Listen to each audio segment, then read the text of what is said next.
Sí, aunque parezca extraño, ya pasó un año desde esa irrupción de una cantidad enorme de gente al sitio del Parlamento de Estados Unidos, después de que incluso el propio presidente Donald Trump en ese entonces había llamado a que se pronunciara la gente directamente en el Capitolio. Bueno, y eso marcó un antes y un después que todavía no está todo resuelto. Las heridas, las cicatrices que dejó esa irrupción masiva en el Capitolio. Hubo muertos, hubo gente que fue a la cárcel, hubo toda una serie de repercusiones a raíz de esta situación, un cambio de gobierno, y de eso nos va a conversar Raúl Sor. Raúl, ¿cómo estás?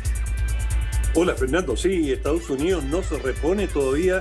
de este 6 de enero del año pasado, en el que, bueno, muchos dicen esto fue lo más cerca que estuvo Estados Unidos de un golpe de Estado, de una sonada golpista, porque el Capitolio, digamos, las cámaras se encontraban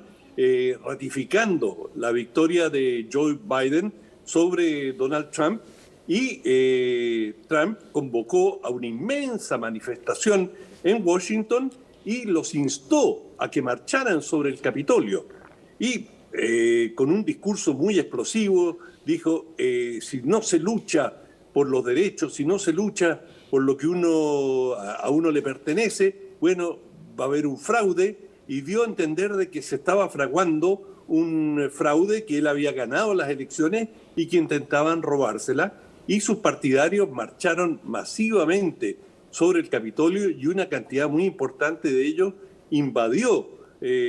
algo que no ocurría en siglos en Estados Unidos, invadió este edificio. Hubo muertos en el proceso, los parlamentarios que estaban allí tuvieron que huir y protegerse ante la irrupción de esta muchedumbre. Y bueno, desde entonces se ha discutido qué ocurrió allí. ¿Fue un intento subversivo por parte del trumpismo para evitar que se consolidara la victoria del presidente Biden e impedir que él llegase a la presidencia y pretender que Trump había ganado? Bueno, Trump, que estaba en la Casa Blanca, seguía de cerca lo que ocurría y tardó bastante tiempo en llamar a sus partidarios a que se replegasen. Y bueno, desde entonces se ha abierto una enorme investigación, un intento de impeachment, es decir, de acusación constitucional contra el presidente Trump. Eso no prosperó, su partido le fue leal y mayoritariamente, de manera absoluta, votó en contra de este impeachment prácticamente la totalidad de sus parlamentarios. Y esto ha dejado una gran duda, porque hoy día, por ejemplo, el 57% de los estadounidenses piensan que esto fue algo promovido por el presidente Trump y que era una iniciativa ilegítima. Sin embargo, ese porcentaje en el seno del Partido Republicano es solamente el 20%. La gran mayoría, 2/3 del Partido Republicano, con distintos grados de convicción, creen que hubo un fraude y que le fue escamoteada la elección al entonces presidente Trump. Y bueno, esta discrepancia es algo realmente insólito y ha abierto una grieta en Estados Unidos, en la cual ha terminado con la amistad cívica entre muchos parlamentarios demócratas y republicanos, y se ha mantenido una distancia y una agresividad muy grande entre los dos partidos, de manera que esto que ocurrió hace un año, que es lo que hoy día se conmemoró con una serie de actos que además estuvieron marcados por la misma división, es decir, por un lado los demócratas con minutos de silencio, con homenajes a los caídos, tratando de establecer de que esto nunca más puede volver a ocurrir. Bueno, el Partido Republicano estuvo prácticamente ausente por completo y nos faltaron los parlamentarios republicanos que estuvieron allí para conversar con la prensa e insistir que están convencidos que les fue escamoteada la elección en aquel momento al presidente Trump. De manera que esta grieta, esta fosa que se ha abierto en Estados Unidos es muy preocupante para todos porque en realidad abre un signo de interrogación incluso sobre la viabilidad del sistema democrático estadounidense, porque todo sistema político, en última instancia, requiere de amistad cívica, requiere de consenso, requiere que los perdedores reconozcan a los ganadores. Y algo que en la práctica sí ha ocurrido, pero que intelectualmente todavía el grueso del Partido Republicano piensa de que ellos ganaron las elecciones y de que se hizo de una u otra forma, hubo trampa. Sí, es bien curioso, para serte franco, Raúl, y a uno que le ha tocado vivir muchos años en ese país, la serie de situaciones, de contrastes que parece que no pudieran calzar simultáneamente en el mismo territorio que ocurre en Estados Unidos, un país de 330 millones de habitantes, que tiene una de las constituciones más estables de la historia del mundo, que tiene toda una institucionalidad jurídica súper potente sobre la base de juicios con jurado en el caso penal de las propias personas que participan, pero simultáneamente tú tienes que aceptar cosas como, por ejemplo, tiene la mayor cantidad de personas que están convencidas que la Tierra es plana, que están convencidas que el cambio climático es una charada, es una invención, y te lo dicen abiertamente en canales de YouTube, en todas partes, que simultáneamente tienen uno de los grados de filantropía, de generosidad más altos del mundo, y muchos todavía consideran que, la guerra de secesión no ha terminado. Yo viví en el estado de Texas montones de veces y cada cierto tiempo había algún senador o un grupo de senadores que decían que, como Texas tiene en su constitución, aprobada por Estados Unidos, en la constitución del estado de Texas, la posibilidad de separarse de la unión del país, si es que hay una mayoría gravitante, cada cierto tiempo se levantan una serie de diputados y senadores que dicen, oye, armemos este estado en 5 estaditos chicos y nos separamos de Estados Unidos, ¿qué tenemos que seguir con ellos? Entonces, tú dices, tiene una serie de contrastes realmente impresionantes, donde hay espacio para todas las teorías conspirativas que tú te puedas imaginar en Estados Unidos. Y sin embargo, tiene una de las economías más sólidas, tiene, te repito, un acto de generosidad enorme en términos de la filantropía que no solamente la hace internamente, sino que también externamente, pero estos contrastes de repente se materializan en, por ejemplo, lo que vimos el año pasado. Sí, bueno, y tú hablas de las teorías conspirativas. Allí está QAnon, todo un grupo enorme, pero de decenas, de cientos de miles de personas que siguen teorías conspirativas y que están convencidos de que hay ultrajes sexuales que se perpetran desde la Casa Blanca, en fin, todo tipo de especulaciones, y que esto no ha hecho más que agravarse a través de las redes sociales. Las redes sociales, desgraciadamente, antes que mejorar el conocimiento que la gente tiene de los fenómenos, gracias a un acceso casi ilimitado al conocimiento, ha servido para una intoxicación masiva y circulan una serie de teorías, algunas absolutamente descabelladas, y que, digamos, pese a que todos los tribunales, todas las cortes a las que se llevaron los resultados de las elecciones, fallaron unánimemente que Biden había ganado legítimamente las elecciones, bueno,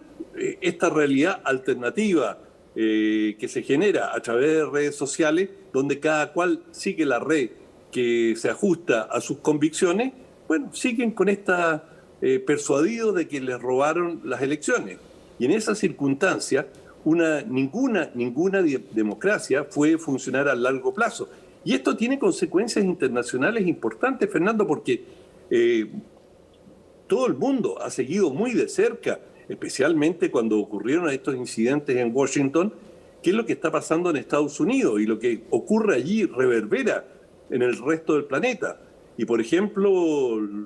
en Alemania había verdadero horror, siguiendo qué es lo que Alemania tiene una relación de alianza muy estrecha con Estados Unidos. Por cierto, los chinos no podían dejar de esbozar una sonrisita y decir, bueno, ¿qué podemos esperar? Oye, esto marca claramente la decadencia de Estados Unidos. Por supuesto, los rusos toman una línea, si no similar, de decir, bueno, ¿y quiénes son los estadounidenses para venir a decirnos a nosotros en Rusia cómo tenemos que manejar nuestros asuntos, si ellos son absolutamente incapaces de manejar los suyos propios? Y así sucesivamente en distintas, y yo creo que en América Latina hay muchos que levantaron más de una ceja ante los hechos en Estados Unidos. Y bueno, este chiste que hemos comentado en más de una oportunidad, en Estados Unidos no había nunca un golpe de Estado porque no hay embajada de Estados Unidos. Oye, sí, y hay que tomar en cuenta otra cosa, que la Constitución de Estados Unidos tiene una tercera enmienda, que es la segunda enmienda, perdón, que es extraordinariamente potente, que es la que le permite a las personas portar armas y tener armamento. Y esa enmienda nace en la época que se construye la Constitución. Creo que fue John Adams el que introdujo la variable, porque después de que estaba ya como diseñada la Constitución y todo, surge el planteamiento y dicen, oye, ¿qué pasa si es que esta figura que le estamos dando tanto poder, que es el nuevo presidente de la República de Estados Unidos, qué pasa si se vuelve loco? ¿Qué pasa si es que de pronto empieza a irse contra sus propios ciudadanos? Y fíjate que se toma la decisión de que en última instancia la última defensa de el país está a cargo de los ciudadanos, y por eso en esa época, y ha seguido hasta el día de hoy, les permiten portar armas. Y que es una cosa que desde el punto de vista práctico mata a una cantidad enorme de gente todos los años. Pero, como te digo, esta serie de contrastes con grandes luminosidades, con la cantidad de premios Nobel gigantesco, con una economía bullante y con invenciones que favorecen a todo el planeta, también tienen estas situaciones que de pronto pareciera que pueden colocar a Estados Unidos en una situación de, no sé, de autoextinción en un momento dado. Sí, bueno, déjame decirte que en el discurso de hoy el presidente Biden rompió con la línea que tenía hasta ahora, que era básicamente ignorar a Trump y aludir en forma muy tangencial a él. Hoy día lo culpó directamente, derechamente, y dijo que él había puesto una daga, un cuchillo al cuello de Estados Unidos, y lo culpó derechamente por los acontecimientos luctuosos que ocurrieron hace un año. De manera que los demócratas y el presidente Biden han cambiado el tono y digamos, la actitud de decir que se vaya Trump y que olvidemos el asunto, dejemos que pase el tiempo. No, hoy día lo han resucitado, y eso te da una pauta de que la polarización sigue adelante y que los ecos de esta situación están muy lejos de acallarse. Bueno, dejemos esto y vamos a el libro que recomienda Raúl Sor todos los días jueves. Sí, bueno, tú te vas a reír porque vas a decir, sigue con el espacio. No, pero yo sé que tú estás fascinado y que estás ya viendo la posibilidad de instalarte en un bungalow en la luna, sí, seguro. Una pequeña cápsula ya, sí, ya la estoy negociando. Bueno, este libro es de Paula Joffre, Fósiles del Cosmos, es descifrando la historia de la Vía Láctea, de la colección Debate. Este es el libro de una chilena astrónoma, que ha tenido una carrera muy destacada, que estudió en Alemania, ha trabajado en Francia y que ahora se encuentra en nuestro país, y que hace una breve, como lo señala, una breve historia, principalmente de la Vía Láctea, pero va más allá de eso y lo hace siguiendo la pista de la energía, es decir, de los hoyos negros y de la liberación de energía. Y es un libro muy interesante, se inscribe en una vasta colección de libros ha resultado muy interesante la cantidad de astrónomos y astrónomas que han estado escribiendo muy buenos libros, y quizás es también un reflejo del interés que existe en Chile, gracias a los grandes observatorios, pero al gran interés y los cielos tan límpidos, especialmente en el norte, que permiten la observación de las estrellas, hay mucho interés, y eso le ha abierto también el campo a esta gran cantidad de publicaciones, y esta en particular es una didáctica, es para cualquier lector, no necesariamente cualquiera, pero para un lector medianamente informado. Es un libro que además tiene aclara los distintos conceptos, los distintos términos, tiene en la parte posterior un glosario, y que actúa como una introducción interesante y es relativamente breve, que para los que se estén iniciando o quieran complementar sus conocimientos, este libro, que curiosamente es un libro astronómico feminista, es decir, Paula Joffre le rinde mucho, un gran homenaje a todas las mujeres que han colaborado y que han trabajado en la observación espacial, y también las mujeres que han hecho grandes contribuciones al conocimiento, es decir, tiene claramente un ángulo feminista. Es un libro que lo recomiendo. Déjame decirte algo respecto de eso. Fíjate, puedo exagerar, pero no tanto, hace 30 años, por ejemplo, los libros de divulgación científica, o los libros que venían con material de alguna manera científico, astronómico, o biólogo, etcétera, siempre tenían dos firmas. Una firma era la del científico, que era el que sabía todo lo que de alguna manera comunicaba, y la otra firma era de la persona que redactaba los libros, porque tenían lo que se le llamaba un escritor fantasma, que era alguien... Un divulgador. Claro, una persona que entendía de cómo transmitir las cosas para un público lego, un público que no tenía los mismos conocimientos. Si tú ves, hace 30 años, había muchísimo libro que tenía dos firmas, la del científico y la del escritor. Hoy es bien interesante, porque todos, o la gran mayoría de los científicos, ya saben cómo hablar en el idioma de la gente y le hablan directamente. Tú tienes a José Massa, a la María Teresa Ruiz, a la Paula Joffre, a un montón que ya no necesitan que tienen un editor de la editorial sin duda, pero no necesitan que tengan a alguien que le ponga en prosa. En sencillo. Claro, en prosa y en sencillo o con ejemplo,